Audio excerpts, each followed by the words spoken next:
जब भी देश पर संकट आता है, एक तो मोदी विदेश में रहते हैं प्रधानमंत्री, या किसी जंगल सफारी में बिजी रहते हैं। गारंटी फेम प्रधानमंत्री जी विदेश में घूम रहे हैं, अब मंदिरों का उद्घाटन कर रहे हैं, लेकिन जिनकी वजह से मंदिर बंद रहा है, कि देश जो मंदिर है जो बंद रहा है, वो किसान सड़क पर उतरा है और उनके ऊपर अश्रुधूर, टीयर गैस, लाठियां, उनके रास्ते में किले ठोक दिए गए।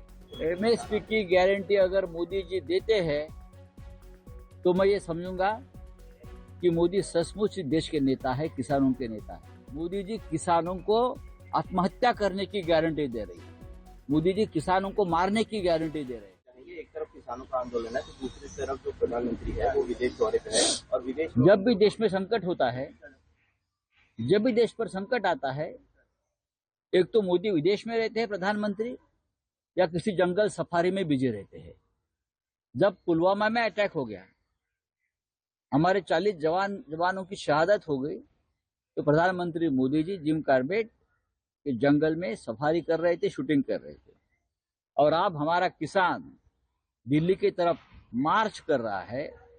उनके बहुत सी समस्या है, चाहे मिनिमम सपोर्ट प्राइस हो, चाहे और कुछ हो, तब हमारे मोदी जी प्रधानमंत्री जी, गारंटी फेम प्रधानमंत्री जी विदेश में घूम रहे हैं, अब मंदिरों का उद्घाटन कर रहे हैं, लेकिन जिनकी वजह से मंदिर बंद रहा है, कि देश जो मंदिर है जो बंद रहा है, वो किसान सड़क पर उतरा है और उनके ऊपर अश्रुधूर, टीयर गैस, लाठियां, उनके रास्ते में किले ठोक दिए गए।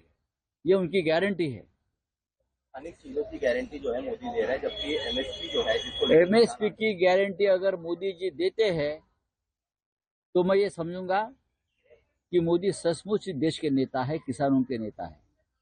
लेकिन 4 या 5 साल से, चाहे राकेश टिकैत जी हो या अभी के लोग हो, ये सब नए लोग हैं, जिस तरह से आंदोलन कर रहे हैं एमएसपी के लिए, भारतीय जनता पार्टी का, सरकार का एक भी नेता सामने आकर नहीं बोल पा रहा है। मोदी जी कौन सी गारंटी दे रहे हैं और किसको गारंटी दे रहे हैं? मोदी जी किसानों को आत्महत्या करने की गारंटी दे रही है, मोदी जी किसानों को मारने की गारंटी दे रहे हैं। आप किसानों का इनकम डबल करने वाले थे, लेकिन किसान सड़क पर उतरा है तो आप विदेश भाग गए हैं। सर, राहुल नार्वेकर जी आज फैसला देने वाले हैं एनसीपी डिस्क्वालिफिकेशन। देखिए, फैसला क्या है सबको मालूम है। फैसला क्या है उसमें आपको इतनी उत्सुकता होने की कोई कारण नहीं है। जो फैसला दिल्ली से आएगा या लंदन से आ जाएगा, किसी वकील ने बनाया हुआ फैसला, उनको सिर्फ पढ़ना है। और क्या है? और क्या है? ये क्या लोकतंत्र है क्या? लोकतंत्र को बेचकर खा रहे ये लोग। ईडी ने उनको राज्यसभा में भेजा गया है। कार सेवक थे वो आंदोलन में, कैसे देखते हैं इस चीज? किसको? अजीत गोपचर। तो भारतीय जनता पार्टी का विषय है, किसको उम्मीदवार करना है उनकी बात है।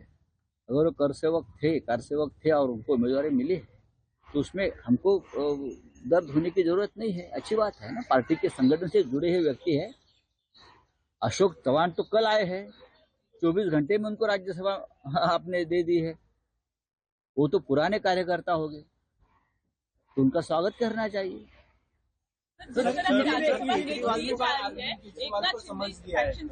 मिलिंद देवरा को दी गई सीट, अशोक चौहान को भी दी गई। ये है ना, जो पुराने कार्यकर्ता, पुराने अभी मिलिंद देवरा जी का और ये शिवसेना का क्या संबंध है? जो डुप्लीकेट शिवसेना है, लेकिन डुप्लीकेट माल डुप्लीकेट शिवसेना में चला गया। ये एकनाथ शिंदे जी का सबसे बड़ा हार है जिंदगी की, कि वो अपने लोगों को उम्मीदवार नहीं बना सका। और जो दिल्ली से नाम आया, जिनका कोई उनके गुट से संबंध नहीं था, उनकी पूरी जिंदगी में कांग्रेस में चली गई।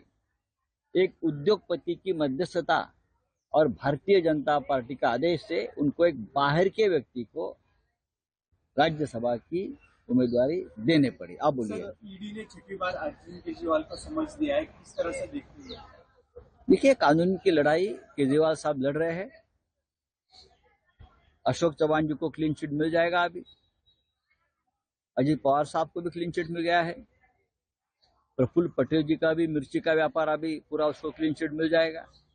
लेकिन जो हमारे जैसे लोग हैं, केजरीवाल जी जैसे लोग हैं, हेमंत सोरेन जैसे लोग हैं, जो हम तानाशाही के खिलाफ लड़ रहे हैं, हमारे खिलाफ ये कार्रवाई चलती रहेगी और हम ये कार्रवाई को फेस करेंगे, लड़ते रहेंगे।